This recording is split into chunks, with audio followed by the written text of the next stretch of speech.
Hi by this is Naveen voice over. புதுசாக சேனலில் பார்க்குறவங்க சப்ஸ்கிரைப் பண்ணிக்கோங்க. ஸ்ப்ரிட் ஃபிங்கரோட 10th எபிசோட் தான் பார்க்க போகிறோம். ஹீரோயின் கிளாரியா வந்து ரொம்ப கோவமாக இருப்பாங்க. அப்பன்னு பார்த்து நம்ம ஹீரோயினோட ஃப்ரெண்டு மாயா வந்து ஹீரோயினுக்கு வந்து ஒரு மெசேஜ் அனுப்பியிருப்பாங்க.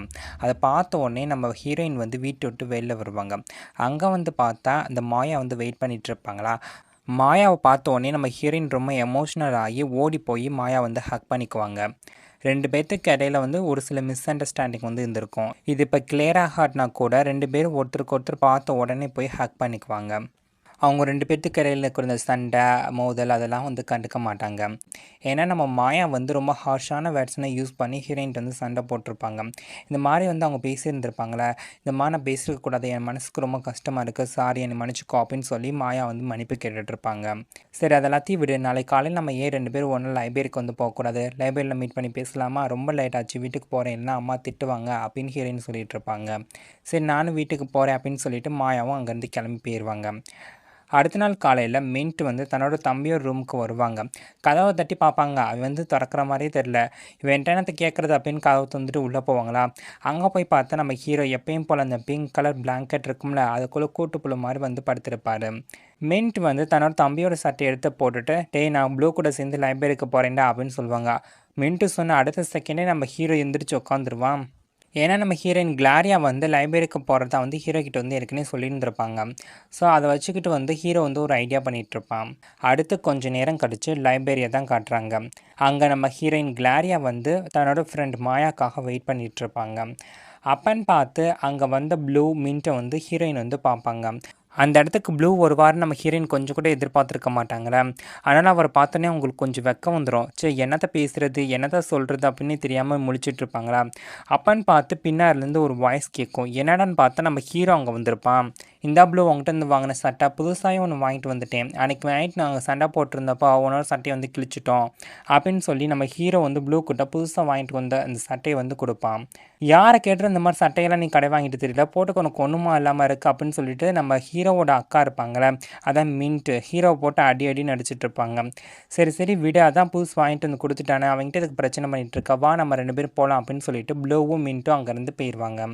அவங்க போன அடுத்த செகண்டே நம்ம ஹீரோயினும் அங்கேருந்து கிளம்பிடுவாங்க. ஏன்னா ப்ளூவும் மின்ட்டும் வந்து கப்புள்ஸ் மாதிரி நல்லா ஜோடி சேர்ந்து சுற்றிட்டு இருப்பாங்களா. அதெல்லாம் பார்க்கும் நம்ம ஹீரோயினுக்கு வந்து ரொம்ப ஜெலஸ் ஆயிரும். சரி இவங்க முன்னாடி நிற்கக்கூடாது, எப்படி இருந்தாலும் நம்ம லவ்வர் சொன்னாரோ அவர் வந்து அப்செட் பண்ணிக்க மாட்டார் அப்படின்னு ஃபீல் பண்ணிவிட்டு ஹீரோயின் வந்து நடந்து வந்துட்டு இருப்பாங்க. ஆனால் நம்ம ஹீரோ விடுற மாதிரியே தெரியல, ஹீரோயின் பின்னாடியே ஃபாலோ பண்ணி போயிட்டுருப்பான். இங்கே பார்க்குள்ள கத்திரிக்கா, நீ என்ன தான் இருந்தாலும் சரி என்னோட கணக்கு நீ ரொம்ப அழகாக இருக்க அப்படின்னு சொல்லி நம்ம ஹீரோ அப்படியே ஹீரோயின்ட்டு நல்லா ரொமான்டிக்காக வந்து பேசிகிட்டு இருப்பானா. சிவபூஜையில் கரடி பூந்த மாதிரி. அப்போ தான் நம்ம ஹீரோயினோட ஃப்ரெண்ட் அங்கே மாயா வந்து எல்லாத்தையும் கலைச்சி விட்ருவாங்க. எப்போ பாரு என் ஃப்ரெண்டு பின்னாடியே தான் சுற்றிட்டு இருப்பியா, உனக்கு வேறு பொண்ணே கிடைக்கலையா, ஏன்டா உயிரை வாங்கிட்டு இருக்க, போய் தொலைங்கடாங்கிட்ட அப்படின்னு சொல்லி மாயா வந்து ஹீரோ பார்த்து பேசிகிட்டு இருப்பான். ஒரு பக்கம் நம்ம மின்ட்டும் ப்ளூவும் வந்து சரி ஒன்றா சேர்ந்து குடிக்கலாம் ஏதாவது சாப்பிட்லாம் அப்படின்னு சொல்லிட்டு ஒரு ரெஸ்டாரண்ட்டுக்கு வந்திருப்பாங்க. அந்த ரெஸ்டாரண்ட்டோட ஓனர் இவங்க ரெண்டு பேர்த்தையும் பார்த்துட்டு, பார்க்கவே நீங்கள் ரொம்ப அழகாக இருக்கீங்க, உங்களை மாதிரி ஒரு கப்புள்ஸ் தான் எல்லோரும் இருக்கணும், ஜோடி புது சூப்பராக இருக்குப்பா அப்படின்னு சொல்லி பாராட்டி பேசிகிட்டு இருப்பாங்க. இல்லை நாங்கள் வந்து கப்புள்ஸ்னால் கிடையாது, நாங்கள் ஜஸ்ட்டு ஃப்ரெண்டு மட்டும்தான் அப்படின்னு சொல்லி நம்ம ப்ளூ முன்னாடியே வந்து மின்ட் பேசிகிட்டு இருப்பாங்களா. இந்த மாதிரி மின்ட் பேசினதான் கேட்கவும் நம்ம ப்ளூவோட இதையுமே உடஞ்சி போயிடும். என்ன தான் வந்து வருத்தம் உள்ளுக்குள்ளே இருந்தாலும் வெளில காட்டக்கூடாது அப்படின்னு சொல்லிட்டு ப்ளூ அப்படியே சிரிக்கிற மாதிரி நடிச்சிட்ருப்பாரு. மின்ட் ஓவராக குடிச்சு போதை தலைக்கு ஏறிடும், மட்டையாயிருவாங்க. சரி எப்படியாவது அவனை வீட்டுக்கு கொண்டு போய் விட்டுறேன், வா என்னோட கார்லேயே ட்ராப் பண்ணுறேன் அப்படின்னு சொல்லி ப்ளூ கூப்பிட்டுட்ருப்பான். சரி நானும் உங்கூட வரேன்டா அப்படின்னு சொல்லி மின்ட்டும் சொல்லிகிட்டு இருப்பாங்க. இப்போல்லாம் நம்ம மின்ட் வந்து ப்ளூவை ஒரு ஃப்ரெண்டாக மட்டும் தான் பார்த்துட்ருக்காங்க, அது ஏன்டான்னு தெரியல. ஒரு பக்கம் நம்ம ஹீரோ ஹீரோயின் கிளாரியா அவங்களோட ஃப்ரெண்ட் மாயா எல்லோரும் ஒன்றா சேர்ந்து நடந்து வந்துட்டுருப்பாங்க. நம்ம ஹீரோ எப்படியாவது ஹீரோயினை கரெக்ட் பண்ணி லவ் பண்ணலாம் அப்படின்னு பார்த்துட்டு இருந்தால் அந்த மாயா விடுற மாதிரியே தெரில. இந்த மாயாவும் ஹீரோவும் வந்து ஹீரோயின் கிளாரியாக்காக சண்டை போட்டுட்ருப்பாங்க. என்னோடய ஃப்ரெண்டு என் கூட சேர்ந்து சுற்றுறேன்னு தான் எனக்கு வந்தேன், எதுக்குற நீ கூட வந்த அப்படின்னு சொல்லி நம்ம மாயா வந்து சண்டை போட்டிருப்பா. இல்லை அவன் என் கூட தான் வருவான் அப்படின்னு சொல்லி ஹீரோ சண்டை போட்டிருப்பான். இப்போ ரெண்டு பேரும் மாற்றி கட்டில் வந்து சண்டை போட்டுட்ருப்பாங்க. அப்புறம் ஒரு வேளை சரி சரி எனக்கு எக்ஸாமுக்கு வந்து படிக்கணும், அது மட்டும் இல்லாமல் ரெட் நீ பார்க்க ரொம்ப நல்லா தானே இருக்கேன், அதனால் நீ இன்னைக்கு கிளாரியா கூட்டிகிட்டு போ, நான் இன்னொரு நாள் பார்க்குறேன் அப்படின்னு சொல்லிட்டு மாயா அங்கேருந்து கிளம்பி போயிடுவா. அடுத்த வாரம் வந்து எக்ஸாம் வேறு இருக்குன்னு சொல்கிறாங்கல்ல, நீ நல்லா படி, அப்புறம் கூட நம்ம மீட் பண்ணி பேசிக்கலாம். ஆனால் ஒன்று, இந்த வாரம் வீக்கெண்ட் வந்து நீ என் கூட வந்து ஆர்ட் எக்ஸிபிஷனுக்கு வந்து வரணும், ஓகேயா அப்படின்னு சொல்லி ஹீரோ கேட்பான். நம்ம ஹீரோயின் வந்து சரி எக்ஸாம்லாம் முடிஞ்சதுக்கப்புறம் நானே உன்னை வந்து மீட் பண்ணுறேன் அப்படின்னு சொல்லிட்டு அங்கேருந்து கிளம்பிடுவாங்க. அடுத்த நாள் வந்து கிளப் மீட்டிங் வந்து நடக்குது. நம்ம ஹீரோ ஃபோனை கையில் வச்சுட்டு எல்லாரையும் வளைச்சி வளைச்சி ஃபோட்டோ எடுத்துகிட்டு இருப்பான்.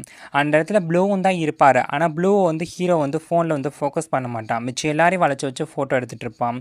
இதெல்லாம் பார்க்கவும் நம்ம ப்ளூக்கு வந்து கொஞ்சம் சங்கடமாக இருக்கும். நம்ம ஹீரோ வேணும்னே தான் அப்படி பண்ணுவான். ஏன்னா ப்ளூ மேலே அவனுக்கு கொஞ்சம் ஜெலஸ். ஹீரோயின் வந்து அவளை தானே லவ் பண்ணுறேன்னு சுற்றிட்டு இருக்காங்க. அதனால் ஒரு பக்கம் நம்ம ஹீரோயின் வீட்டில் நல்லா படிச்சுட்டு இருப்பாங்க. அப்போ அந்த மாதிரி குரூப் சேட்டில் வந்து ஹீரோ அனுப்பின ஃபோட்டோலாம் பார்த்துட்டு சிரிச்சிட்டு இருப்பாங்க. நம்ம ஹீரோயின் இப்படி நல்லா ஹார்ட் ஒர்க் பண்ணி படிக்கிறதுக்கு காரணமே அவங்களோட ஃப்ரெண்ட்ஸ் தான். அவங்க தான் நல்லா மோட்டிவேட் பண்ணி நம்ம ஹீரோயினுக்கு வந்து இந்த அளவுக்கு வந்து ட்ரைனிங் கொடுத்து வச்சுருக்காங்க. அதனால் ஹீரோயின் வந்து நல்லா புஸ்டியாக படிச்சுட்டு இருப்பாங்க. இப்படி ஒரு பக்கம் நம்ம ஹீரோயின் கிளாரியா வந்து நல்லா படிச்சுட்டு இருக்கும்போது, இன்னொரு பக்கம் நம்ம ஹீரோ வந்து ரொம்ப பிஸியாக இருப்பான்.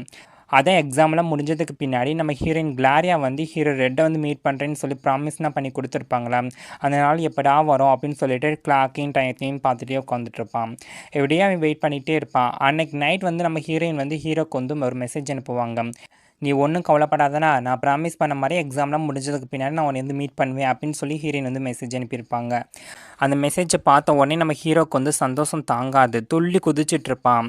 உனக்கு காதல் வந்தால் நாங்கள் ஏன்டா அவஸ்தை பண்ணுங்கிற மாதிரி ஹீரோட 2 ஃப்ரெண்ட்ஸையும் அவன் தூங்கவே விட மாட்டான். ஏன்னா நம்ம ஹீரோ வந்து காதலுக்கு இருக்குல்ல, அங்கே நின்றுங்கிட்ட யூன்னு கத்தி குதிச்சுட்டு இருப்பானா, அந்த சவுண்டில் அவங்களால தூங்கவே முடியாது.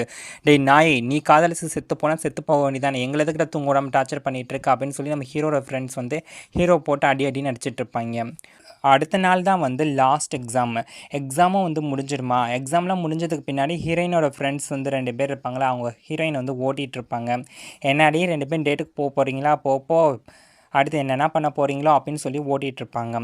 ஏன்னா இன்றைக்கி தான் நம்ம ஹீரோயின் வந்து மீட் பண்ண போகிறேன் அப்படின்னு சொல்லியிருந்தேன் அந்த நாள். அதுக்காக நம்ம ஹீரோயின் ஸ்கூல் கேட் முன்னாடியே வந்து ஹீரோ வரதுக்காக வெயிட் பண்ணிகிட்ருப்பாங்க. ரொம்ப நேரம் வெயிட் பண்ணி பார்ப்பாங்க, ஹீரோ வர மாதிரியே தெரில. சரி அவனுக்கு கால் பண்ணி பார்ப்போம் அப்படின்னு சொல்லிட்டு ஃபோன் பண்ணி பார்ப்பாங்க. ஆனால் நம்ம ஹீரோ ஃபோனை எடுக்கவே மாட்டான். அது பாட் ரிங் போயிட்டே இருக்கும். நேற்று நைட் நம்ம ஹீரோ வந்து ஒழுங்காக தூங்கியிருக்க மாட்டான். அவனோட 2 ஃப்ரெண்ட்ஸையும் வந்து தூங்க விட்டுருக்க மாட்டான். நேற்று நைட்னா ராசா தூங்காமல் இன்றைக்கி காலையில் டெரஸில் படுத்து நல்லா தூங்கிடுவான். அதனால் நம்ம ஹீரோயின் கிளாரியா ஃபோன் பண்ண அந்த சவுண்டு கூட கேட்காம அவன் பாட்டு டெரஸில் படுத்து தூங்கிட்டு இருப்பான். ஒரு பக்கம் நம்ம ஹீரோ இந்த மாதிரி டெரஸில் படுத்து தூங்கிட்டு இருக்கும்போது, இன்னொரு பக்கம் நம்ம ஹீரோயின் வந்து இந்த மாதிரி தான் ஃபோன் போட்டு ஹீரோ வந்து அட்டன் பண்ணல, தன்னை இக்னோர் பண்ணுறான் போல அப்படின்னு நினச்சிட்டு ரொம்ப கோச்சிட்டு அங்கேருந்து கிளம்பி வீட்டுக்கு போயிட்டுருப்பாங்க. இன்னொரு பக்கம் நம்ம ஹீரோக்கு வந்து இப்போ தான் தூக்கத்துலேருந்து கண் விழிப்பான். அப்போ தான் மணியை பாப்பா இப்படி சாயங்காலம் ஆச்சு, அவளை மீட் பண்ணணும்னு சொல்லியிருந்தோமே அப்படின்னு சொல்லிட்டு அறக்க பறக்க அங்கேருந்து கிளம்பி வெளில வருவான். ஒரு பக்கம் நம்ம ஹீரோயின் கிளாரியாவை தான் காட்டுறாங்க. நம்ம ஹீரோயினுக்கு பின்னாடி இந்த 3 புள்ளி பண்ணுற பொண்ணுங்க வந்து ஃபாலோ பண்ணி வந்துட்டுருக்குங்க. இந்த 3 சனியன்களையும் என்ன பண்ண போதோ தெரியல. இன்னொரு பக்கம் நம்ம ஹீரோயினை மீட் பண்ண வேண்டிய அந்த மீட்டிங் பிளேஸ்க்கு வந்து வந்துடுவான். அங்கே வந்து பார்த்தா ஹீரோயினை காணோம். சரி ஃபோன் பண்ணலாம் அப்படின்னு சொல்லி ஃபோன் எடுக்கலான்னு பார்த்தா ஹீரோ ஃபோனை வீட்லேயே விட்டுட்டு வந்திருப்பான். இப்போ என்னடா பண்ணுறது அப்படின்னு சொல்லி நம்ம ஹீரோ நட் ரோட்டில் உட்காந்து புலம்பிகிட்டு இருப்பான். இன்னொரு பக்கம் அந்த 3 புள்ளி பண்ணுற பொண்ணுங்க வந்து நம்ம ஹீரோயினை வழிமறைச்சு நம்ம ஹீரோயின்ட்டு வந்து பிரச்சனை பண்ணிகிட்ருப்பாங்க. ஹீரோயின் கிளாரியா வந்து ரொம்ப வம்பிழுத்து அவங்கள பிடிச்சி கீழே தள்ளி விட்ருவாங்க. அதனால் ஹீரோயினோட கிளாஸஸும் அப்புறம் ஹீரோயினோட ஃபோனும் வந்து உடஞ்சிரும். ஹீரோயின் தான் ரொம்ப வீக்காக இருக்காங்களே, அதனால் இவங்களெல்லாம் எதிர்த்து ஹீரோயினால் சண்டை போட முடியல. என்ன தான் பண்ணோம் பண்ணிட்டு போங்கடி, என்னால் ஒன்றும் செய்ய முடியல அப்படின்னு சொல்லி நம்ம ஹீரோயின் மனசுக்குள்ளே நினச்சிட்டு அவங்க விழுந்த இடத்த விட்டு எந்திரிக்க கூட மாட்டாங்க. அதே இடத்துல தான் உட்காந்துருப்பாங்க. இந்த புள்ளி பண்ணுற பொண்ணுங்களும் வம்பிழுத்து ரொம்ப போர் அடித்து அந்த இடத்த விட்டு கிளம்பி போயிருங்க. இவங்கெல்லாம் போனதுக்கு பின்னாடி மழை வர ஆரம்பிச்சிடும். நம்ம ஹீரோயின் அதே இடத்துலையே உட்காந்துருப்பாங்க. அப்பன்னு பார்த்து இந்த ஜாஸ்மின் கையில் கொடையோடு வந்து நம்ம ஹீரோயின் மழையில் நனைய விடாமல் பிடிச்சிட்ருப்பான். நான் இந்த மாதிரி உன்னைய இந்த புள்ளி பண்ணுற பொண்ணுங்களாம் புள்ளி பண்ணுறதுனா பார்த்துட்டு இருந்தேன். அதை பார்க்க எனக்கு ரொம்ப பயமாக இருந்துச்சா, அதனால தான் நான் வெளில வரல அப்படின்னு சொல்லி இவள் பேசிகிட்ருப்பான். நம்ம ஹீரோயின் தான் ஃபஸ்ட் டைம் வந்து ஜாஸ்மின் வந்து பார்க்குறாங்க. நம்ம ஹீரோயினுக்கு வந்து தெரியாது, ஹீரோ ரெட்டை வந்து ஜாஸ்மின் ஒன் சைடை வந்து லவ் பண்ணிகிட்ருக்கா, அவனை அப்ரோச் பண்ணுறான் அப்படின்னு சொல்லிட்டு. தன்னோட காதலுக்கு வந்து ஜாஸ்மின் தான் போட்டியாக வரப்போகிறாங்கிறது தெரியாமே நம்ம ஹீரோயின் வந்து இவ கூட பேசிகிட்ருப்பா. அப்படியே இந்த ஜாஸ்மின் ஒன்றுமே தெரியாத நல்ல பிள்ளை மாதிரி பேசிகிட்ருப்பா. ஆனால் புள்ளி பண்ணுறதுக்கு இல்லாத காரணம் இவ தான். இவளோட ஃப்ரெண்ட்ஸ் தானே வந்து ஹீரோயின் வந்து புள்ளி பண்ணிகிட்டு இருந்திருப்பாங்க. எல்லாமே தெரிஞ்சு இவ என்னமோ உத்தமி மாதிரி வந்து பேசிகிட்ருப்பான். நம்ம ஹீரோயின் கூட வந்து ஃப்ரெண்ட் ஆகிற மாதிரி பேசிகிட்ருப்பான். எதுக்காக அந்த ஜாஸ்மின் வந்து திடீர்னு நம்ம ஹீரோயின் வந்து வாலண்டரியாக வந்து அப்ரோச் பண்ணி இந்த மாதிரி ஃப்ரெண்ட்ஸை வந்து பேசிட்டு போகிறான்னு தெரில. இதுக்கு பின்னாடி எவ்வளோ பெரிய பிளான் வச்சுருக்க போகிறாலோ பின்னாடி போக போக தான் தெரியும். நம்ம ஹீரோயின் வந்து ஜாஸ்மின் கூட பேசி முடிச்சதுக்கு பின்னாடி வீட்டுக்கு வந்துட்டுருப்பாங்க. இந்த மாதிரி ஹீரோ வரலையே அப்படின்னு சொல்லி அவங்க அவங்களுக்கு ஒரு பக்கம் கோபம், இன்னொரு பக்கம் இந்த மாதிரி வந்து வம்பிழுத்துட்டு போயிட்டாளுகளே அப்படின்னு சொல்லி ஃபீல் பண்ணி நடந்து வந்துட்டுருப்பாங்க. அப்படி ஹீரோயின் வந்துட்டு இருக்கும்போது தூரத்தில் ஹீரோயினுக்கு தெரிஞ்சு யாரோ ஒருத்தருங்க நிற்கிற மாதிரி இருக்கும். அது வேறு யாருமே இல்லை, நம்ம ஹீரோ ரெட்டு தான் வந்து ஹீரோயின் வரதுக்காக அந்த மீட்டிங் பிளேஸில் வந்து வெயிட் பண்ணிகிட்டு இருந்திருப்பான். நம்ம ஹீரோயினை பார்த்தோன்னே நம்ம ஹீரோ வந்து ஹீரோயின் கிட்ட வந்துடுவான். ஹீரோ நல்லா மழையில் நனைஞ்சு போய் நடுங்கிட்டு இருப்பான். அம்மா நீ என் மேலே ரொம்ப கோவமாக இருக்கியா? இல்லை நான் கரெக்டான நேரத்துக்கு வரல, அதனால தான் கோச்சிட்டிங் இருந்து போயிட்டியோ அப்படின்னு சொல்லி நான் இங்கேயே வெயிட் பண்ணிட்டு இருந்தேன் தெரியுமா அப்படின்னு சொல்லி நம்ம ஹீரோ வந்து பேசிகிட்டு இருப்பான். நம்ம ஹீரோயின் வந்து கோவப்படுவாங்கன்னு பார்த்தா கோவப்பட மாட்டாங்க. நீ ஏன் அப்படி நனைஞ்சு போயிருக்கு, எதுக்காக இங்கே நின்றுட்டு இருக்கா அப்படின்னு சொல்லி கேட்பான். ஹீரோயின் இப்படி கேட்டது கேட்கும் நம்ம ஹீரோக்கு இப்போ தான் நிம்மதியாக இருக்கும். நல்ல வேளை நம்ம மேலே கோவப்படலப்பா அப்படின்னு சொல்லி மனசுக்குள்ளேயே நினச்சிட்டு, அது வேறு ஒன்றும் இல்லை, என்னோடய பர்ஸையும் ஃபோனையும் வீட்லேயே மறந்து வச்சுட்டு வந்துட்டேன் அதான் அப்படின்னு சொல்லி ஹீரோ வந்து நல்ல பிள்ளை மாதிரி பேசிகிட்டு இருப்பான். 3 நாளாக வந்து ஹீரோ எப்போ தான் ஹீரோயின் வந்து மீட் பண்ண போகிறோமோ அப்படின்னு சொல்லி ராத்திரியும் பகலமாக வெயிட் பண்ணிகிட்டு இருப்பான்.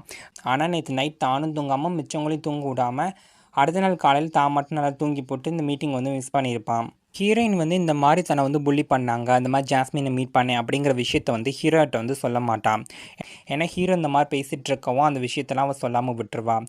ஃபஸ்ட்டு எடுத்தோடனே நம்ம ஹீரோயின் கிளாரியாவுக்கு வந்து கொஞ்சம் கோபமாக தான் வரும். ஆனால் ஹீரோ வந்து இந்த அளவுக்கு செய்கிறதெல்லாம் பார்க்கும்போது, அதை தனக்காக தான் இவ்வளோ நேரம் வந்து வெயிட் பண்ணிகிட்டு இருக்கான், தனக்காக சின்சியராக தான் இருக்கா அப்படிங்கிறத நினச்சி பார்க்கும்போது நம்ம ஹீரோயினுக்கு வந்து சரி ஓகே அப்படிங்கிற மாதிரி தோணும். சரிடா நீ தான் இவ்வளோ நனைஞ்சு போயிருக்கல, இன்றைக்கி வீட்டுக்கு போ, இன்னொரு நாள் நம்ம மீட்டிங்கை வச்சுக்கலாம் அப்படின்னு சொல்லி ஹீரோயின் சொல்லிகிட்டு இருப்பாங்க. இல்லை கிளாரியா, இன்றைக்கே நம்ம 2 பேரும் இன்னும் கொஞ்சம் நேரம் டைம் ஸ்பெண்ட் பண்ணலாமே, ஒன்றா சேர்ந்து ஊர் சுற்றலாமே அப்படின்னு சொல்லி ஹீரோ கேட்பான். நம்ம ஹீரோயினும் சரி ஓகே அப்படின்னு சொல்லிடுவாங்க. அன்றைக்கி நைட் ரொம்ப நேரம் ஆயிரும், இருந்தாலும் 2 பேரும் அப்படியே உட்காந்து பேசிக்கிட்டே இருப்பாங்க. ஆமாம் எதனால் என்ன உனக்கு பிடிச்சிருக்கு அப்படின்னு சொல்லி நம்ம ஹீரோயின் கிளாரியா வந்து கேட்பாங்க. எதனால் பிடிச்சிருக்குன்னு கேட்டால் உனக்கு பிடிச்சிருக்கு அதனால் பிடிச்சிருக்கு, இதுக்கெல்லாம் காரணம் வேணுமா என்ன அப்படின்னு சொல்லி ஹீரோ சொல்லிகிட்டு இருப்பான். இப்படி 2 பேரும் பேசிகிட்டு இருந்தவங்க திடீர்னு சைலண்ட் ஆயிடுவாங்க. 2 பேருக்குமே அடுத்து என்ன பேசணும் அப்படிங்கிற வார்த்தையும் வராது, என்ன பேசணுங்கிறது தோணவும் தோணாது. அப்படியே சைலண்ட்டாக இருப்பாங்களா. அப்போ நம்ம ஹீரோ ஒரு கேள்வி கேட்பான். ஆமாம் நம்ம ஏன் கிஸ் பண்ணக்கூடாது அப்படின்னு சொல்லி. நம்ம ஹீரோ ரொம்ப நேரமாக அதை கேட்கணும் அப்படின்னு சொல்லி ஸ்டார்டிங்லேருந்தே வெயிட் பண்ணிட்டு இருந்திருப்பான். ஒரு வழியாக ஹீரோயின்ட்ட வந்து நம்ம 2 பேரும் ஏன் கிஸ் பண்ணக்கூடாது அப்படின்னு சொல்லி கேட்பான். நம்ம ஹீரோ சொல்லி வாயை முடிக்கிறதுக்குள்ளே நம்ம ஹீரோயின் வந்து அதெல்லாம் முடியாது, எப்போ நீ இப்படி கேட்டியோ இனிமேல் பட்டு நம்ம 2 பேருக்கு இடையில வந்து ஃப்ரெண்ட்ஷிப் கிடையாது, இதோடு நம்ம முடிச்சுக்கலாம் அப்படின்னு சொல்லிட்டு கோச்சிட்டு நம்ம ஹீரோயின் அங்கேருந்து கிளம்பி போயிடுவாங்க. போடி போ, ஒரு கிஸ் கேட்டது தப்பா, இதுக்காகலாம் வந்துட்டு என்னை பிரேக்கப் பண்ணிட்டு போவியா, நீ பண்ணுறது உனக்கே நியாயமாக இருக்கா அப்படின்னு சொல்லி நம்ம ஹீரோ வந்து நடுரோட்டில் நின்று கத்திக்கிட்டு இருப்பான். அடுத்து என்ன நடக்க போகுதுங்கிறத அடுத்த எபிசோடை பார்த்து தெரிஞ்சுக்கலாம். நான் எக்ஸ்பிளைன் பண்ணது உங்களுக்கு பிடிச்சிருந்துச்சுன்னா மறக்காமல் நம்ம சேனலை சப்ஸ்கிரைப் பண்ணுங்கள், லைக் பண்ணி உங்கள் ஃப்ரெண்ட்ஸ் அண்ட் ஃபேமிலி மெம்பருக்கு ஷேர் பண்ணுங்கள், மறக்காமல் கமெண்ட் செக்ஷனில் கமெண்ட் பண்ணுங்கள். தேங்க்யூ ஃபார் யுவர் வாட்சிங்.